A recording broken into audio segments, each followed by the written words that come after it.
46 ସାମ୍ରାଜ୍ୟ ଜୟ କରିଥିଲେ ଗଜପତି ମହାରାଜ, କିନ୍ତୁ ରତ୍ନଭଣ୍ଡାରର ଅଛି ମାତ୍ର 36ଟି ମୁକୁଟ। 10ଟି ମୁକୁଟ ଗଲା କୁଆଡ଼େ? ଗଜପତି ମହାରାଜ ବଙ୍ଗଦେଶରୁ କାବେରୀ ପର୍ଯ୍ୟନ୍ତ ଜୟ କରିଥିଲେ। ସେତେବେଳେ ଗଜପତି ମହାରାଜ 46ଟି ସାମ୍ରାଜ୍ୟ ଜୟ କରିଥିଲେ। ସେହି ହିସାବରେ ରତ୍ନଭଣ୍ଡାରରେ 46ଟି ମୁକୁଟ ରହିବା ଦରକାର। ହେଲେ ପୂର୍ବତନ ଶ୍ରୀମନ୍ଦିରର ପ୍ରଶାସକ ରବି ନାରାୟଣ ମିଶ୍ର ତଥ୍ୟ ଅନୁସାରେ ତୃତୀୟ ରତ୍ନଭଣ୍ଡାରରେ 36ଟି ମୁକୁଟ ରହିଛି ବୋଲି କହିଛନ୍ତି। ବିଶିଷ୍ଟ ଐତିହାସିକ ଡକ୍ଟର ସୁରେନ୍ଦ୍ର ମିଶ୍ର ତେବେ 12ଟି ମୁକୁଟ ବିଷୟରେ ଜାଣିନଥିବା ରବୀନ୍ଦ୍ର ନାରାୟଣ ସୁରେନ୍ଦ୍ର ମିଶ୍ରଙ୍କୁ କହିଛନ୍ତି। 46 ବର୍ଷ ପରେ ଖୋଲିଛି ରତ୍ନଭଣ୍ଡାର।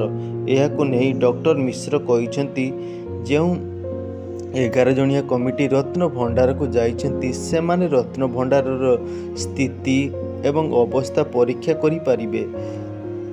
ତେଣୁ ଭଣ୍ଡାରର କ'ଣ ରହିଛି ତାହାର ତାଲିକା କରିବା ସମ୍ଭବପର ନୁହେଁ। କାରଣ 1978ରେ ହୋଇଥିବା ଗଣତିରେ 6 ଜଣ ଲୋକଙ୍କୁ 71 ଦିନ ଲାଗିଥିଲା।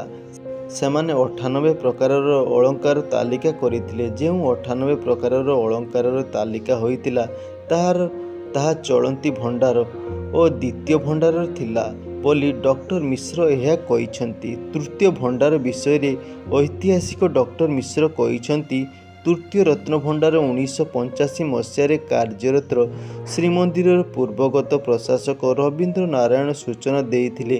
ତାଙ୍କ କହିବା ଅନୁସାରେ ତୃତୀୟ ରତ୍ନଭଣ୍ଡାରରେ 34ଟି ମୁକୁଟ ରହିଛି। ସେତେବେଳେ ଲିଖିତ ଭାବରେ ତଥ୍ୟ ଦେଇଥିଲେ, ଯାହାର ତଥ୍ୟ ସର୍ବସାଧାରଣରେ ପ୍ରକାଶ ପାଇଥିଲା। ସେହି ତଥ୍ୟକୁ ନେଇ ଗବେଷଣା କରାଯାଇଥିଲା। ଗବେଷଣାରୁ ଜଣାପଡ଼ିଲା, ଗଜପତି ମହାରାଜ ବଙ୍ଗଦେଶରୁ କାବେରୀ ଦେଶ ପର୍ଯ୍ୟନ୍ତ ମୋଟ 46ଟି ସାମ୍ରାଜ୍ୟର ବିଜୟବାନ ଉଡ଼ାଇଥିଲେ। ତାହେଲେ 46ଟି ମୁକୁଟ ରହିବା ଦରକାର। ତାହେଲେ 34ଟି ମୁକୁଟ କାହିଁକି? 12ଟି ମୁକୁଟ ଗଲା କୁଆଡ଼େ? ବାକି 12ଟି ମୁକୁଟ ନେଇ ତାଙ୍କ ପାଖରେ କୌଣସି ତଥ୍ୟ ନାହିଁ ବୋଲି ସେ କହିଥିଲେ।